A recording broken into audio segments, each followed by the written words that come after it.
بسم الله الرحمن الرحيم الحمد لله والصلاة والسلام على رسول الله وعلى آله وأصحابه أجمعين أما بعد.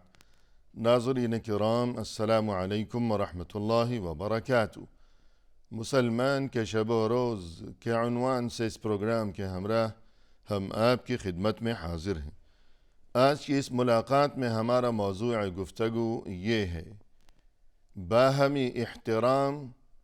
کی ضرورت و اہمیت۔ یعنی دین اسلام میں ہمیں یہ اہم ترین تعلیم دی گئی ہے کہ انسانی معاشرے میں رہتے ہوئے تمام انسانوں کو اور بالخصوص اہل ایمان کو یہ بات ہمیشہ ذہن نشین رکھنی چاہیے کہ ہمارے دلوں میں آپس میں ہمیشہ ایک دوسرے کے لیے عزت و احترام اور ادب کے جذبات ہوا کریں، وہاں قربتیں ہوں، وہاں محبتیں ہوں اور وہاں الفتوں کے سلسلے ہوں، ایک دوسرے کے لیے فکر ہو، اور یہ کہ دلوں میں ایک دوسرے کے لیے خدمت و خبرگیری اور ہمدردی و ایثار کے جذبات ہمیشہ موجزن رہا کریں، نہ یہ کہ وہاں نفرتوں کے سلسلے پائے جاتے ہوں۔ دین اسلام میں اسی جانب متوجہ کرتے ہوئے انسان کو یہ بات یاد دلائی گئی ہے کہ انسانیت کے لحاظ سے تمام انسان برابر ہیں، ہر کوئی واجب الاحترام ہے، ہر ایک کے ساتھ خوش اخلاقی سے پیش آنا ضروری ہے۔ رسول اللہ صلی اللہ علیہ وسلم نے ارشاد فرمایا: الناس بنو آدم وآدم من تراب۔ دیکھو، تمام انسان آدم ہی کی اولاد ہیں اور آدم کو اللہ نے مٹی سے پیدا کیا ہے۔ یعنی انسانیت کے لحاظ سے تمام بنی آدم، تمام انسان برابر ہیں کہ سبھی آدم کی اولاد ہیں، اور یہ کہ سبھی کو اللہ نے مٹی سے پیدا کیا ہے، تو یوں ہر کوئی واجب الاحترام ہے، کوئی اونچ نیچ نہیں ہے۔ ہاں، البتہ یہ الگ اپنی جگہ مستقل حقیقت ہے کہ جس قدر جس کے دل میں تقوی اور خوف خدا زیادہ ہوگا، اسی قدر اللہ کے نزدیک اس کا مقام و مرتبہ بلند ترین ہوگا۔ فرمایا کہ ان اکرمکم عند اللہ اتقاکم، تم میں سے زیادہ معزز وہ ہے کہ جس کے دل میں تقوی زیادہ پایا جاتا ہو۔ اب یہ تقوی کا جو معاملہ ہے یہ تو دل کے اندر ہے، یہ تو اندرونی کیفیت ہے جو کہ نظر آنے والی چیز نہیں ہے، اور اللہ ہی بہتر جانتا ہے کہ کس کے دل میں کیا کیفیت چل رہی ہے۔ لہذا ظاہری طور پر سبھی انسان برابر ہیں اور سبھی ایک دوسرے کے لیے واجب الاحترام ہیں۔ اور اس کے بعد یہ کہ ناظرین کرام، جب احترام کی بات ہوگی تو سب سے پہلے جو اولو الامر ہیں، یعنی مسلمانوں کے فرما روا جو حکمران ہیں یا ان کی طرف سے مقرر کردہ جو مختلف ذمہ دار قسم کے افراد ہیں، یہ واجب الاحترام ہیں، ان کی اطاعت و فرما برداری، اور یہ کہ دلوں میں ان کے لیے عزت و احترام کی موجودگی یہ چیز ضروری ہے۔ قرآن کریم میں فرمایا: یا ایہا الذین آمنوا اطیعوا اللہ و اطیعوا الرسول و اولی الامر منکم۔ اے ایمان والو، تم اطاعت و فرما برداری کرو اللہ کی بھی، اور اطاعت و فرما برداری کرو رسول صلی اللہ علیہ وسلم کی بھی، اور ان کی بھی جو تمہارے اولی الامر ہیں، یعنی جو ذمہ دار ہیں، جو فرما روا ہیں۔ اور مزید یہ کہ یہ جو فرما روا ہیں یا ذمہ دار قسم کے افراد ہیں یا ذمہ دار قسم کے جو ادارے ہیں، تو ان کی طرف سے وقتاً فوقتاً جو مختلف قوانین جاری کیے جاتے ہیں یا جو مختلف فیصلے صادر کیے جاتے ہیں، تو یہ فیصلے اور یہ قوانین، ان کا احترام بھی ضروری ہے، کیونکہ یہ قوانین تو انسانوں کی بہتری کے لیے اور یہ کہ انسانوں کا جو جان و مال ہے اس کی حفاظت کے لیے، معاشرے کی فلاح و بہبود کے لیے ہی یہ تمام قوانین وضع کیے جاتے ہیں کہ جنہیں اپنانے میں اور جن کی پابندی میں انسان کا خود اپنا ہی فائدہ ہے۔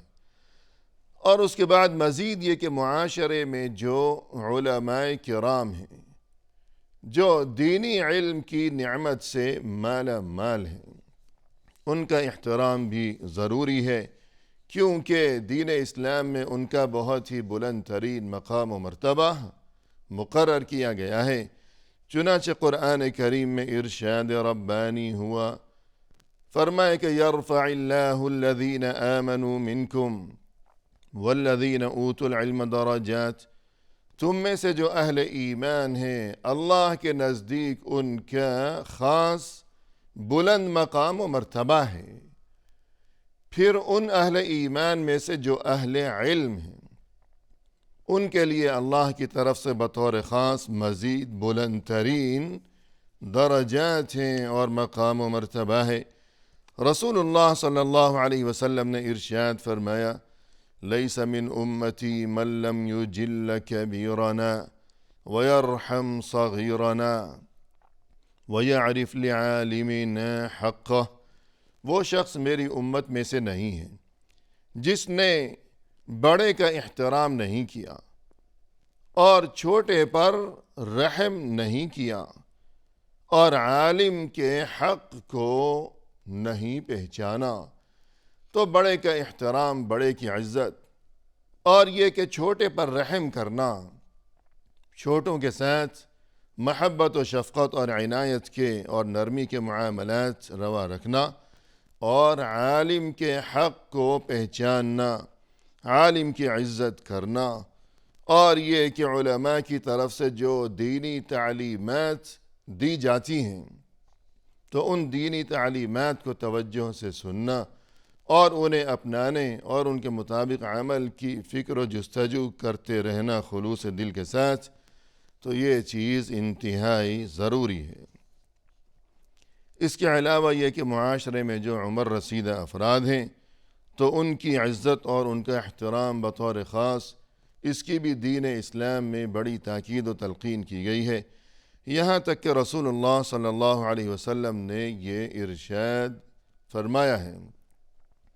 ان من اجلال اللہ تعالی اکرام ذی الشیبۃ المسلم، اللہ کا احترام کرنے میں یہ بات بھی شامل ہے کہ انسان عمر رسیدہ مسلمان کی عزت کیا کرے۔ یعنی ظاہر ہے کہ ہر انسان کے دل میں اور بطور خاص ہر مسلمان کے دل میں اللہ کے لیے عظمت و کبریائی اور عزت و احترام کے جذبات کا پایا جانا انتہائی ضروری اور لازمی ہے۔ اب اگر کوئی کسی عمر رسیدہ مسلمان انسان کی عزت کیا کرتا ہو کہ یہ عمر رسیدہ ہے، بڑا ہے، ضعیف و ناتواں ہے، مزید یہ کہ یہ مسلمان بھی ہے، کہ اس نے اپنی تمام یہ طویل زندگی اللہ کی عبادت میں بسر کی ہے، اللہ کے سامنے ہمیشہ اپنا سر جھکائے رکھنا، اپنی پیشانی یہ جھکاتا رہا زمین پر، کبھی رکوع ہے کبھی سجود ہے، یہ مسجد آمد و رفت کے سلسلے، اللہ کے احکام کی تعمیل، یوں اس نے اپنی تمام زندگی گزار دی ہے، عمر رسیدہ ہو چکا ہے۔ اب اگر کوئی اس کی عزت کرتا ہے، اس کا احترام کرتا ہے، تو یہ اس قدر اہم ترین معاملہ ہے کہ رسول اللہ صلی اللہ علیہ وسلم کے اس ارشاد مبارک کے مطابق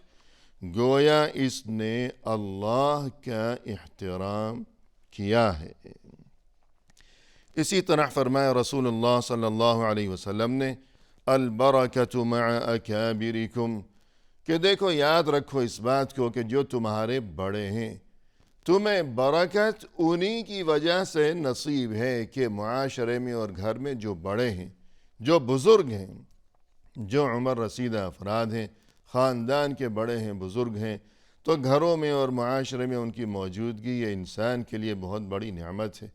اور یہ اللہ کی طرف سے خیر و برکت کا اہم ترین ذریعہ اور وسیلہ ہے۔ لہذا جب تک گھر میں بزرگ زندہ ہیں، موجود ہیں، سلامت ہیں، انسان کو چاہیے کہ ان کی عزت کرے، ان کی خدمت کرے، ان سے دعائیں لے، اور یہ کہ ان کی موجودگی کو گھر کے لیے باعث برکت تصور کرتا رہے۔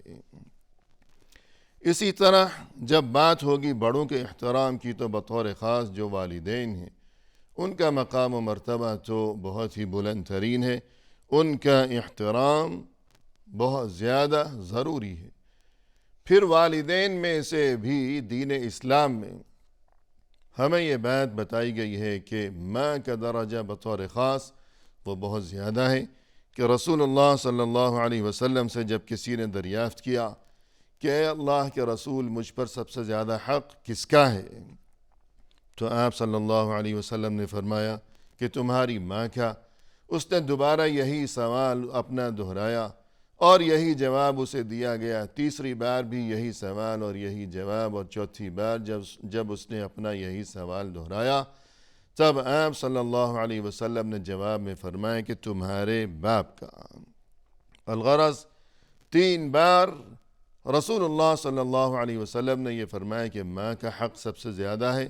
چوتھی بار فرمایا کہ باپ کا حق، یعنی باپ کے مقابلے میں انسان کے لیے جو اس کی ماں ہے، ماں کا حق باپ کے مقابلے میں 3 گنا زیادہ ہے۔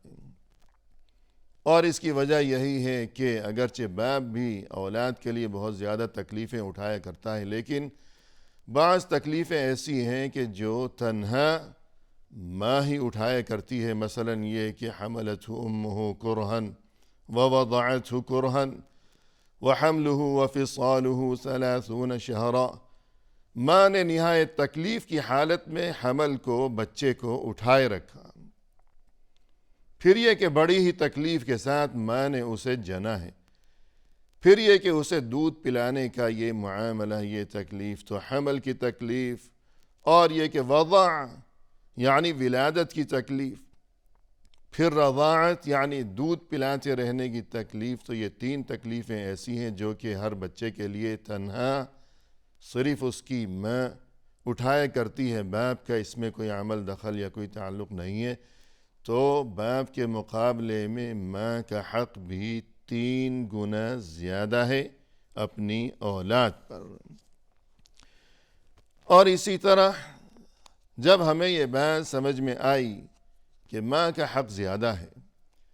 تو پھر ماں کی طرف سے جو رشتہ داریاں ہیں ان کا حق بھی زیادہ ہے بنسبت ان رشتہ داریوں کے جو کہ باپ کی طرف سے ہیں۔ مثلا یہ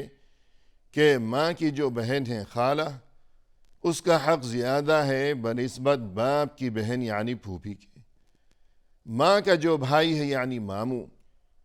اس کا حق زیادہ ہے بنسبت باپ کے بھائی یعنی چچا کے۔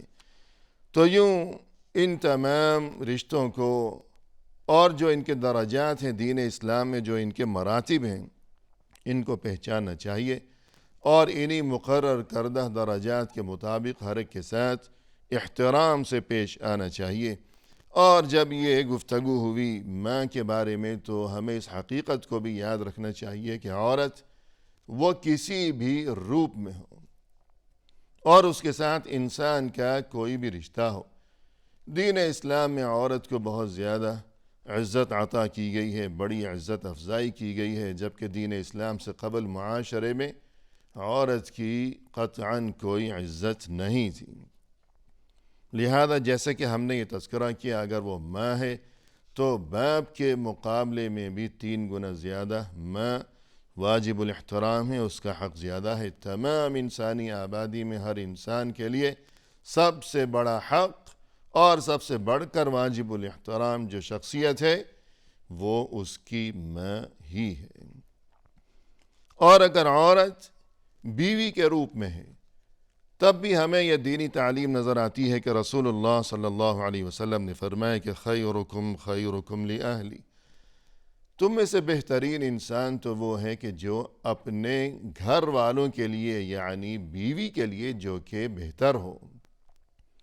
بیوی کے ساتھ جس کا سلوک اور رویہ جس قدر بہتر ہوگا، تو گویا کہ دین اسلام کے اس فیصلے کے مطابق، رسول اللہ صلی اللہ علیہ وسلم کے اس ارشاد مبارک کے مطابق، وہی اسی قدر بہترین انسان شمار کیا جائے گا۔ اسی طرح عورت اگر بہن کے روپ میں ہے تو وہ بھی واجب الاحترام ہے، بھائی سے زیادہ درجہ اور بھائی سے زیادہ واجب الاحترام ہے بہن، کیونکہ ایک موقع پر رسول اللہ صلی اللہ علیہ وسلم نے احترام اور عزت اور یہ کہ صلہ رحمی اور حسن سلوک کا جب تذکرہ چل رہا تھا تو اس ضمن میں آپ صلی اللہ علیہ وسلم نے یہ ارشاد فرمایا کہ امک و اباک و اختک و اخاک، تم ہمیشہ اچھا سلوک کرتے رہو اپنی ماں کے ساتھ اور اپنے باپ کے ساتھ۔ پہلے ماں کا تذکرہ فرمایا، پھر باپ کا، اس کے بعد یہ کہ وَأُخْتَكَ وَأَخَاكَ، اپنی بہن کے ساتھ بھی اور اپنے بھائی کے ساتھ بھی۔ تو جس طرح ماں کا تذکرہ باپ سے پہلے فرمایا، لہذا ماں کا حق زیادہ ہے باپ کی بنسبت، تو اسی طرح بہن کا تذکرہ بھائی سے پہلے فرمایا، تو بہن کا حق زیادہ ہے اور بہن زیادہ واجب الاحترام ہے بھائی کی بنسبت۔ اور اسی طرح عورت اگر بیٹی کے روپ میں ہے تب بھی ہمیں دین اسلام میں بہت زیادہ اس بات کی تعلیم دی گئی ہے کہ ایسا ہرگز نہ ہونے پائے کہ انسان تمام عزت، تمام احترام اور یہ کہ تمام تر توجہ اور محبت و شفقت جو کچھ بھی سلسلے ہیں وہ صرف بیٹے کے لیے ہوں، اور بیٹی گویا کہ کوئی بیکار چیز ہے، کوئی اس کی حیثیت نہیں ہے، ناکارہ ہے، کہتے ہیں کہ پرائی چیز ہے، چلی جائے گی، اور یہ کہ یہ تو کمزور مخلوق ہے، بیٹا تو کل جوان ہوگا، ہمارا دست و بازو بنے گا، سہارا بنے گا، بڑھاپے کی لاٹھی بنے گا ہمارے لیے، یوں تمام محبتیں، عنایتیں کہ کوئی ہدیہ تحفہ ہے، جو کچھ بھی ہے سب کچھ بیٹے کے لیے، اور بیٹی کو بیکار سمجھ رکھا ہے۔ تو یاد رکھیے اس بات کو، بیٹا اور بیٹی ہونا کسی کے اپنے اختیار میں نہیں ہے، یہ اللہ کی طرف سے ہے۔ تو اللہ کے فیصلے پر انسان کو اعتراض، یہ کیسا مسلمان ہے؟ اللہ نے جسے بیٹی بنایا پھر ماں باپ اسے حقارت کی نگاہ سے دیکھیں، یہ کیسی مسلمانی ہے؟ پھر مزید یہ کہ رسول اللہ صلی اللہ علیہ وسلم نے فرمایا کہ جس کی دو بیٹیاں ہوں، جس کی دو بیٹیاں ہوں، پھر خوش دلی کے ساتھ، پیار محبت کے ساتھ اس نے ان کی تربیت کی، پھر عزت کے ساتھ انہیں رخصت کر دیا شادی کر کے، کن لہ حجابا من النار، اس کی یہ بیٹیاں اس کے لیے روز قیامت جہنم کی آگ سے پردہ بن جائیں گی، رکاوٹ بن جائیں گی۔ انسان اور جہنم کی آگ کے درمیان یہ اس کی بیٹیاں رکاوٹ بن جائیں گی۔ وآخر دعوانا ان الحمد للہ رب العالمین۔